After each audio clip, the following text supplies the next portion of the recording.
A massive area that I find players really struggle with, and I do a lot of lessons on this, is digging the ball out that deep backhand corner, especially from a bit of a wide crosscourt as well. So you're not only having to dig, you're having to negotiate the angles as well. So I'm going to use Stingray in a second. I've got my little trigger remote that I'm going to be putting the ball in many, many times. So first thing I've got to get right is I've got to choke up on the grip. So many people don't choke up. I've got to make this much smaller. I've got to make everything much more compact. I'm keeping my wrist relatively firm and stiff still, but in the mechanics, I'm going in and around my left hip and my left knee and trying to use a lot of my forearm and the speed of my racket head to come around the ball.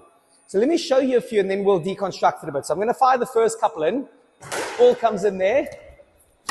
And you can also notice straight away my footwork. I'm having to move my feet really well. Notice how much I bend my knees. So there, I can only play a drop shot on that. So sometimes you might only play a drop or a boast. I came out a bit.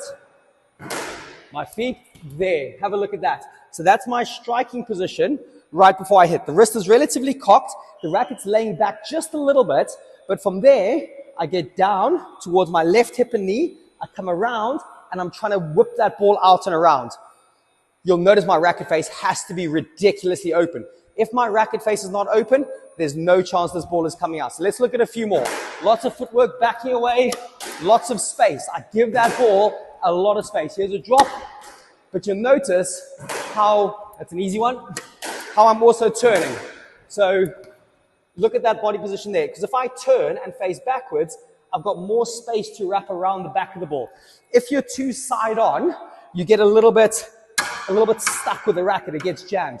You will hit the back wall a few times with your racket. So accept that, get used to that, that's fine. But from a compact position, that works really well. Again, choke you up on the grip. These are just shooting a little bit. There's a good one. There. You notice my body position, where my feet are, around, look at that. Really digging that ball out, giving it height.